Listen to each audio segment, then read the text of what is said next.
Welcome, everyone, to the Friday edition of our Packers News live chat alongside Pete Dougherty. I'm Olivia Reiner. We are just a couple days away from the Packers' big game against the Tampa Bay Buccaneers. We'll bring you the latest on some injury updates, some important players that may or may not be active that you'll want to know about in just a moment. However, as always, before we begin, if you're over on Facebook, Periscope, and YouTube, which is really the only places you would be because that's where we're streaming to, leave us a question down in the chat. Pete and I are really eager, and we would love to hear from you today. We'll get to some of those toward the end of our conversation. Packers cornerback Kevin King returned to practice today in a limited capacity for the first time in several days. He's been dealing with a quad injury that's kept him sidelined for the majority of the week, and he's listed as questionable heading into Sunday's game against the Bucs. Pete, the Packers could sure use a lengthy player like cornerback Kevin King. He's 6'3", and the Packers are going up against one of the NFL's tallest receivers in 6'5" Mike Evans. How much trouble are the Packers in if King isn't healthy enough to go? Well, it's not good. I mean, they could match up Alexander with him, and Alexander's a lot shorter, but he fights, and he's physical, and he's fast, and so he can cover him. But it's a kind of a luxury to have a guy like King who's got that length and plus runs pretty well for a matchup where at worst you don't have to have somebody follow him, Evans, around the field. And the bigger thing is the Packers' quality at cornerback dips a lot if they lose either Alexander or King. In Alexander's case, or in King's case, I would think Josh Jackson will come in as the starter, and they just keep Sullivan as the slot guy. And that's a big drop-off in just the quality of player between King and Josh Jackson. So probably could end up changing the way Mike Pettin, some of the calls that he'll make. Makes you wonder if they maybe play less man-to-man with Jackson out there instead of King. Some more not-so-good injury news. Packers return specialist and running back Tyler Irvin is out for the game with a wrist injury that he's been dealing with all week. Irvin came in last season late as a free agent, and he was a godsend in the return game. He single-handedly pulled the Packers out of negative return yards, and so far in 2020, he hasn't fumbled the ball once. Head coach Matt LaFleur listed off a couple different options that are in the mix at returner, including wide receiver Darius Shepard, wide receiver Malik Taylor, and also cornerback Josh Jackson. Who is most likely to take over the return duties? Yeah, good question. There's nobody with Irvin's explosiveness in that group. I guess my inclination is to say Shepard because he did a fair amount of that last season. Was it the fumble? Wasn't that on a kickoff return, that big fumble that he had last year? I'm not positive on that, but I think it might have been. So there could be some worries about him fumbling there. But as we were saying before we went on camera, I mean, it's not exactly a murderer's row of returners there. So the Packers might be best off in that with just taking touchbacks and fair catching punts. How about some good injury news, Pete? Why don't we move on from that? Wide receiver Davante Adams and defensive lineman Kenny Clark are off of the injury report with their hamstring and groin injuries, respectively, and they are active for the game against the Tampa Bay Buccaneers. The Packers are 2-0 without Davante Adams. That being said, however, every single game that Davante Adams was out, there was somebody else that stepped up, whether it was tight end Robert Tonyan against the Atlanta Falcons. He had 3 touchdowns. Or even when Allen Lazard was healthy and he stepped up in the game against the Saints too. Pete, that being said, quarterback Aaron Rodgers said that this offense is better with Davante Adams. There's no doubt about that. What can Davante Adams do to make this offense that's been really good through a few games without him even better? Yeah, he's more capable of, he can make bigger plays, tougher plays, more plays, clutch plays, third downs. If nothing else, he'll change the way defenses play. He'll draw more coverage, which should open things up. It's kind of funny because you think back to last year, they went 4-0 in those games without him and 2-0 this year. And I think the one legitimate argument you could make is the problem they could run to is if Rodgers looks too much to him, which I think might have been the case last year. But that doesn't seem like it'll be an issue this year. with how well they've run the ball, how much more the tight ends are involved, and the trust that he has, especially in Tanyan, and the trust in the other receivers. This year feels different. I don't think he'll look as much for Adams, just because I think Rodgers has more faith in what the scheme can do to get guys open. They're obviously, even though they are 6-0 the last season and quarter without Adams, to beat good teams, they still need Davante Adams out there. Let's move over to some of our questions over on Facebook, Periscope, and YouTube. If you have not yet asked your question, now is the time to do it. You have not run out of time just yet. Don't worry about that. Let's start with Jerron. Jerron, it's good to see you. Jerron asks, will A.J. Dillon get some more playing time in this game? Especially, Jerron adds, with Tyler Irvin out, will Dillon get a few more snaps? We've seen Tyler Irvin utilized in this offense in a variety of different ways. As a pure running back, we see him used in motion quite a bit. He lines up as a receiver. A.J. Dillon is a powerful running back. He isn't quite the same body type as Tyler Irvin. However, with Irvin out, how likely is it that Dillon gets a couple more snaps? Yeah, I don't know if I don't know that Irvin being out, I don't know how much that would change that. I guess depending on, would they ever use Aaron Jones in that position? Because they did this last game. They played Aaron Jones and Williams together. I don't know. It must have been 5 or 6 snaps at least. Might even have been a couple more than that. So they could use Dillon in place of one of those two guys and go with the two backs. And that way they can always split, if it's Williams or Jones, they can always split that guy out as a receiver and keep Dillon in the backfield. You still have a really good threat at running back. But then you'd also have a guy who's basically playing receiver, who's, even though he's a running back, he can catch the ball and run receiver routes. So he could get out there, but they've been threatening for 3 weeks now that Dillon's going to play more. And if anything, he's played less. So I'll kind of believe it when I see it. It reminds me of way back in 1996 when they won the Super Bowl. Desmond Howard had a great year returning punts and kicks and was at Super Bowl MVP. And the next year I remember talking to Sherm Lewis, their offensive coordinator in camp, several times.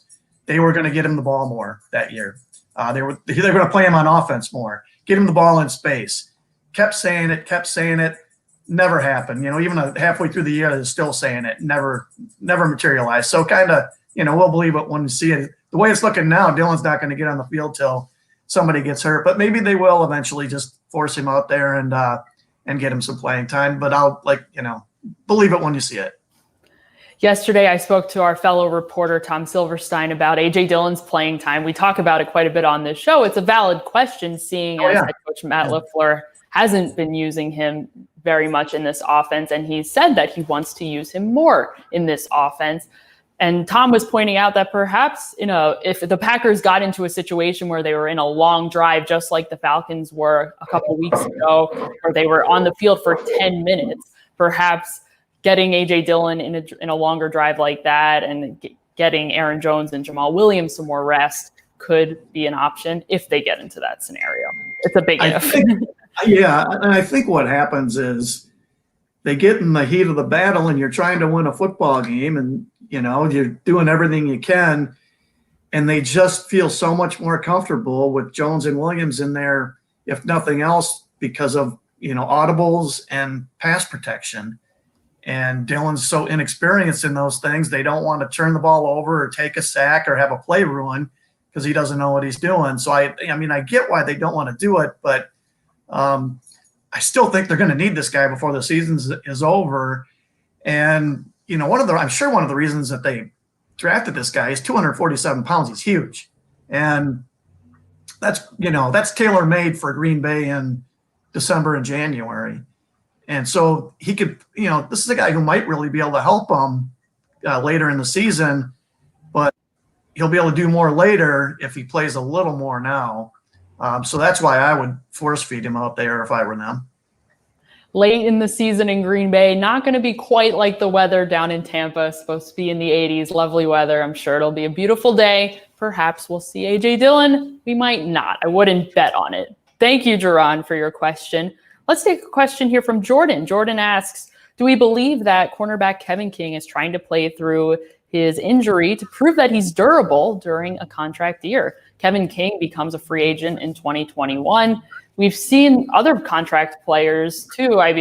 Kenny Clark now has his contract. He's no longer he is locked down for a few more years in Green Bay. However, we saw players like Kenny Clark and Davante Adams deal with long-term injuries, push and getting closer, getting more healthy in advance of game time. And they were told, no, you can't play. You're not healthy enough. You're not quite 100%. How much say does Kevin King have in his own availability on Sunday? I mean, he's got some, and that has to be on his mind. After all the games that he missed his first 2 years, that has to be on his mind. I think he played all 16 or at least 15 last year. But in the end, it's going to be it's Matt LaFleur's decision made in conjunction with the medical staff over everything. And as you can see with what they did with Davante Adams and Clark, both of those guys basically have said they thought they were ready to play in the Atlanta game, and they got held out so that they could get the bye week as an extra week of rest. And if LaFleur thinks and the medical staff think that, well, sure, King might be able to play or probably could play, they're thinking over the long haul of the season too, and they don't want injuries to linger. So in the end, the call is going to be theirs, even though King will have some say. It's going to be their call whether he takes the field, and if they want to play it conservatively, they will, and then King won't play. I was trying to think. We don't know whether that's a pull or a brute or he took a hit on his thigh. Is it correct on the quad? We have no idea. Yeah, and so that plays into it too. If it's a pull, then you've got real issues of aggravating it and slow healing and missing more games later in the year. If it's a bruise or an impact injury, the risk is more just, I think, mostly the pain and whether he can function well enough.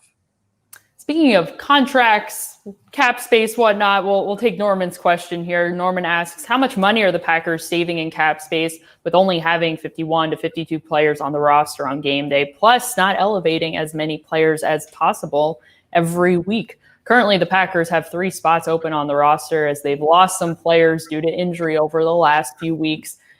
Why are the Packers keeping those spots open right now? I mean, that's got to be why is, and they still can elevate people before the game, so we still could see some of that tomorrow. But, with the cap being, especially, and the revenue being down so much for next year, they're just trying to save every penny they can. And I'm trying to think what the practice squad pay is. I think it's, is it like 180,000 maybe, somewhere in that vicinity for the minimum. And the minimum for a regular guy is, for somebody on the 53 is more than twice that. So you divide that by 17, and that's the difference of what they're saving for each guy per player. So that money, because all that money can fold over into next year, that cap space. So every penny saved helps. So I'm sure that's why they're doing it. Doesn't make a huge difference, but they've got 4 really good players, and they're going to want to re-sign as many of them as they can. And so every dollar saved this year is a dollar more that they can put into next year's cap for signing bonus or whatever else, and just make their life a little easier. And more importantly, it's a little bit of cash saved, and that adds up too. Speaking of 4 really good players, our dear friend Eric Baranchik thinks that Kevin King is number 3 on the list of must-sign players, and then he goes even further and gives you the full order of all the players that are at the top of the Packers must-sign list that are hitting free agency in 2021. That list is left tackle David Bakhtiari, running back Aaron Jones, cornerback Kevin King, and center Corey Linsley. Pete, what does your ranking look like in terms of the priority list that the Packers need to sign some of their 2021 free agents? Yeah, that would be mine too. And I kind of vacillate, God, you put King second because he's a cornerback and they're so important in this league. And because running backs get hurt and decline so fast, there's a little higher risk at that position than at others regarding Jones. And then I sometimes think, Jones is besides Rodgers, Jones is their best guy on offense. Should he be number 1? He just adds a dynamic element they don't have, but then you got the position, the injury risk, plus, You've got A.J. Dillon.